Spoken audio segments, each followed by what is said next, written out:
Hello, hello, hello! Doc Bryce here. Sa lahat po ng mga nanonood ngayon, please share this live, lalo na dun sa mga nagfa-fast. Okay? So, ang magandang gagawin natin, if ever may iniinom tayong mga medication, paano ba't natin i-incorporate ang fast? Safe ba yung mag-fasting habang may iniinom na gamot? So pag may mga health conditions tayo, di ba? If you are diabetic, hypertensive, merong thyroid problem, umiinom tayo ng medication. Paano na yan? Pagka healing is fast, fasting para ma-heal tayo, paano na yung mga gamot natin? Kasi maraming nagtatanong, tutuloy ko ba ang fasting? Paano kung if a fast, umiinom ako ng gamot?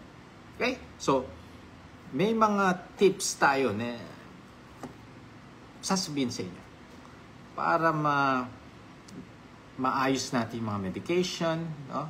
Kaya pakishare po ito, lalo na sa mga alam ko, maraming nagfa-fasting, mga hindi naglo-low carb, nagfa-fasting ang ginagawa nila, which is okay lang yan, pero ayusin natin kung paano mas bibigyan natin ng more knowledge learning regarding sa fasting. So, kailan ba dapat pahinga ang fasting? Anong klaseng pagkain ang makakatulong para mapabilis, no, ang pag-heal or pag-recover ng ating katawan? At kailan natin tamang ibalik ulit yung fasting? Kadalasan, no, pag mga underweight, fasting natin should not exceed 12 hours sa mga underweight. Okay? Kaya, makinig po tayo, no? So, when to pause fasting? Ipo-pause muna natin. Pero minimum mga 12 hours. Pwede na yan. 7 p.m. ang last meal, 7 a.m. ang next meal. So, kapag may infection tayo, may fever, no, vomit, yung meron talagang active or acute infection. Syempre, kailangan ng katawan natin makarecover. Hindi pwede tayo mag-extend ng fasting ng 24 hours, 20 hours, 18 hours. Mas mahirap makarecover kung meron tayong acute illness or meron tayong mga like ubo-sipon, no? Yan ang problem ko, no? Pag ako nagkakasakit, tumatakaw ako, no? Kain ako ng kain. Why? I want to recover earlier. Kasi kadalasan, pag may sakit, walang ganang kumain. Pero mas kailangan natin ang food if you are sick or may acute illness. Okay? So, we need steady nutrients to fight this infection. Kaya nga pagka underweight na tayo, ko yung fasting. Pinapalimit ko lang hanggang 12 hours. Kasi kailangan natin makarecover ng katawan.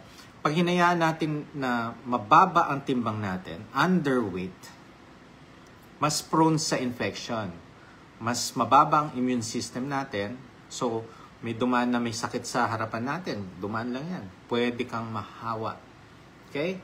So, 12 hours fasting pagka underweight or pag may acute illness.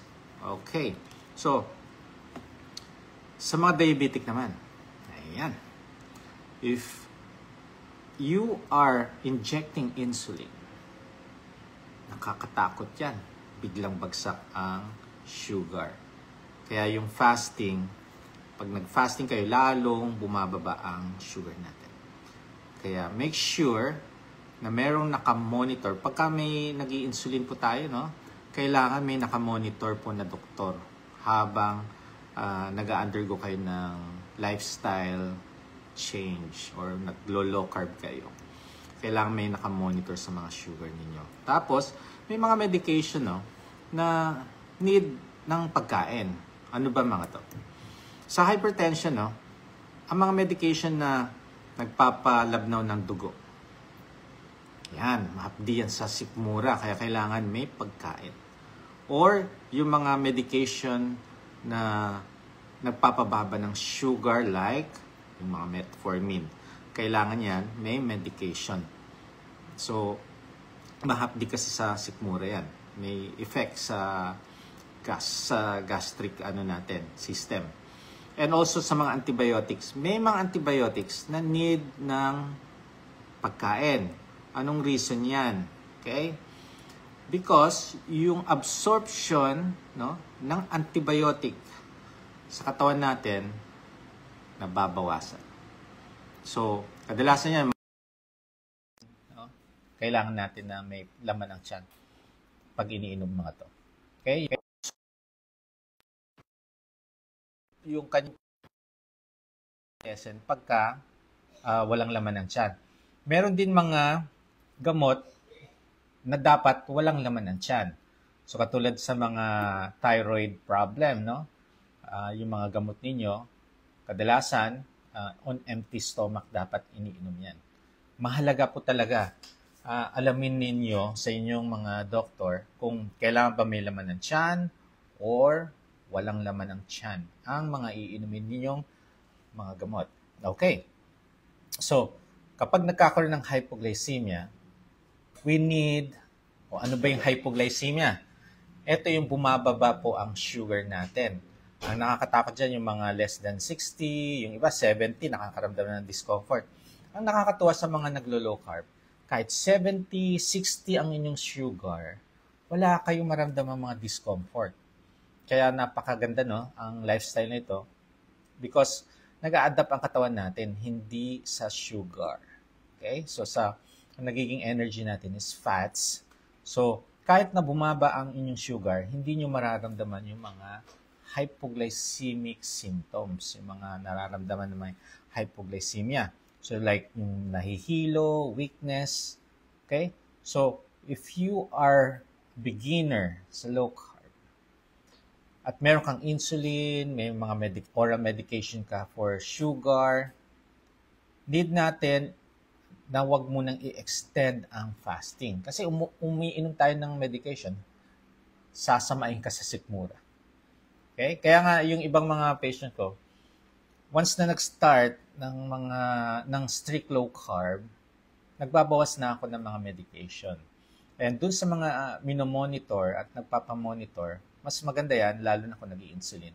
Mas nagde-detect ko kung kailangan ko na magtanggal ng mga medication. Kasi namomonitor yung sugar nila daily. Okay? So, ano pa? Mga painkiller or dun sa mga may asthma, pagka binigyan kayo ng steroid na medication, kailangan may laman po ang tiyan natin. So, i-ano natin yung fasting. Yung i-adjust natin yung time. Okay? Kung gusto nyo mag-fasting, yung time na iinom kayo ng gamot, i-adjust natin. Kasi ito yung mga gamot na kailangan natin ng pagkain sa tiyan. So, paano mag-fast safely with maintenance, no? Diba, may mga maintenance, ang dami. Kadalasan, 10, 6, 8, kawawa, pagka more than 10 ang mga gamot ninyo, no? Paano kaya ako magfa-fasting? So, first things first, consult your trusted doctor. Because, alam nila anong mga gamot na kailangan ng pagkain at ano yung mga gamot na pwedeng walang pagkain. Karamihan sa hypertensive medication, pwede nating inumin to without meal. Yung ibang mga pampalabnaw ng dugo, no? like clopidogrel or aspirin, kailangan natin ng pagkain dyan. Kaya kadalasan sa lunch, ina-advise ko sa lunch nila kainin yun. No? Ay, kainin. Inumin pala yung mga medication na yan. Okay? So yung window period na eating, kadalasan yung mga kumakain 10 a.m. or katulad ko, 12 noon, no? Paano mo i-adjust yun? So, kung kailangan 3 times a day ang medication ninyo at kailangan ng may pagkain, you need to adjust. Pwede kang 8 a.m., 9 a.m., then 1 or 2, then sa gabi after dinner. Okay? Adjustment. Pero, makipag-ugnayan kayo sa inyong doctor.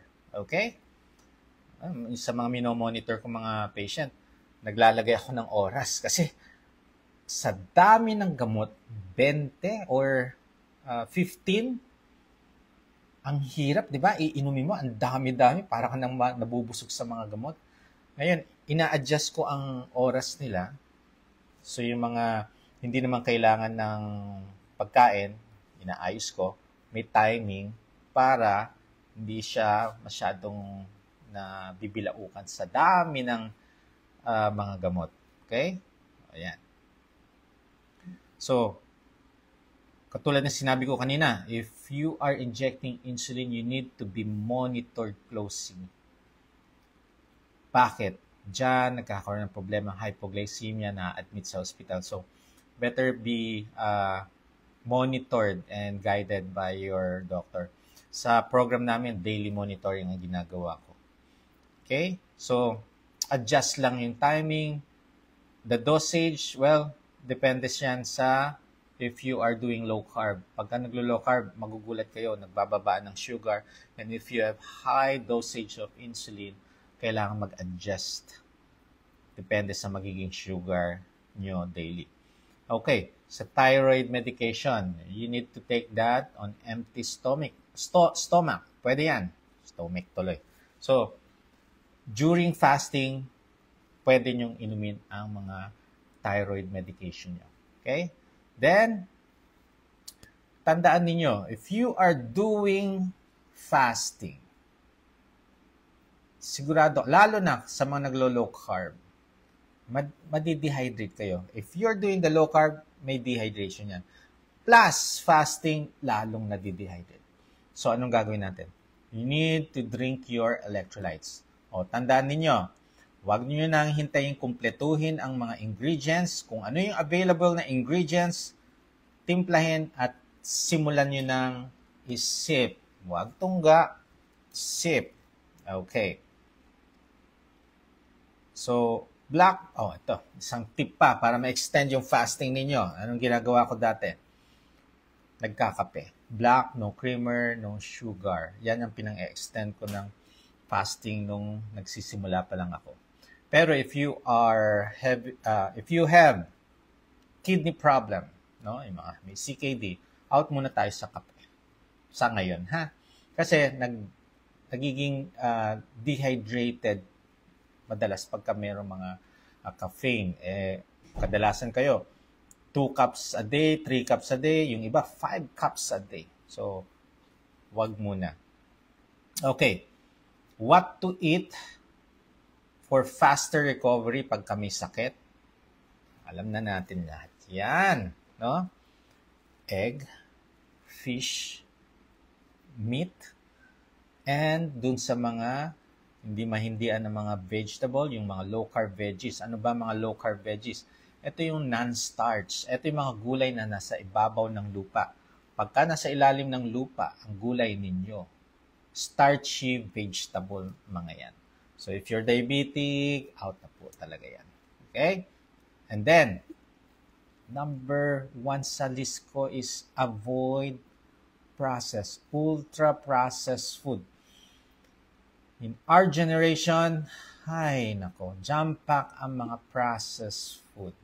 Andiyan na lahat, no? Sasabihin nila, very healthy ito. Naku po, ang daming ingredients.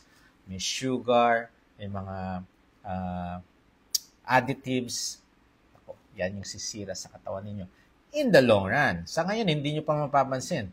Pero kung dekada na yan, Yan, nagkakaroon na ng effect sa ating katawan. Kaya, tanggalin na natin yung mga sugary drinks, yung mga seed oils, mga ultra-processed foods.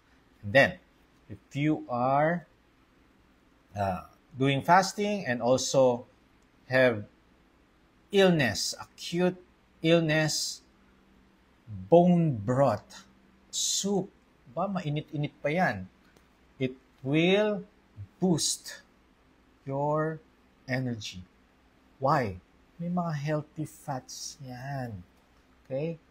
At madali lang, no? Yung iba kasi, pag may sakit, tinatamad ngumuya. So, broth, mga soup, higop lang, hindi mo na kailangang nguyain, dire-diretso sa lalamunan. Ay, ang sarap niyan. Okay. If lahat po ng mga nanghihina, naku, eto na. Pagka nanghihina, lalo na pagka nagsisimula sa paglo-low carb, ang nararamdaman ninyo? Dok, ang hina-hina ng katawan ko. Hindi ako makapagtrabaho dahil nanghihina ako. Nagsishake ang aking legs. Okay. Sip your electrolytes. It does not break your fasting. Okay? Tapos, pagka nakakaramdam kayo panghihina, i-lessen nyo muna yung fasting ninyo to 12 hours.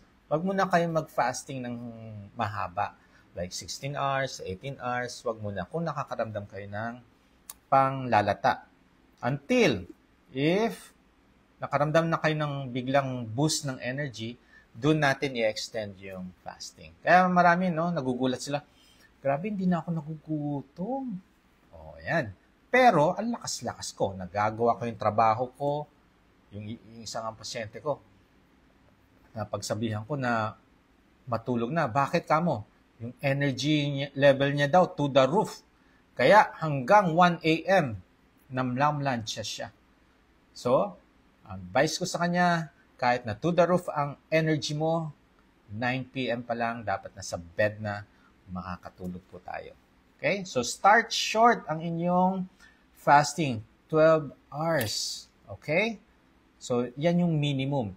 So, sa mga underweight, 12 hours ang fasting lang natin, ha? Huwag muna natin na-extend. Alam ko, nakaka-boost ng energy yung fasting. Feeling mo, ang lakas-lakas mo, hindi ka nagkakasakit. Pero if you are underweight, tandaan, lower your immune system yan. So, madali kayong mahawa din ng sakit. Okay. Always check your blood pressure, your sugar, hydration signs. Ano yung hydration signs? Pag dry lips, parched throat.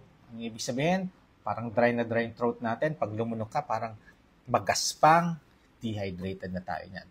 Your BP, please check upon waking up, before going to sleep. Yan ang magandang oras na i-monitor para malaman ninyo kung hypertensive, sobrang taas, or hypotensive, sobrang baba. Mag-a-adjust tayo ng mga medication or pwedeng dehydrated. Alam niyo, pagka mababa ang BP, minom kayo ng electrolytes, tumataas yan. Pwede rin pagka-hypertensive, minom kayo ng electrolytes, pwedeng bumaba. Pwedeng dehydrated kayo, kaya nagkakaroon ng erratic blood pressure.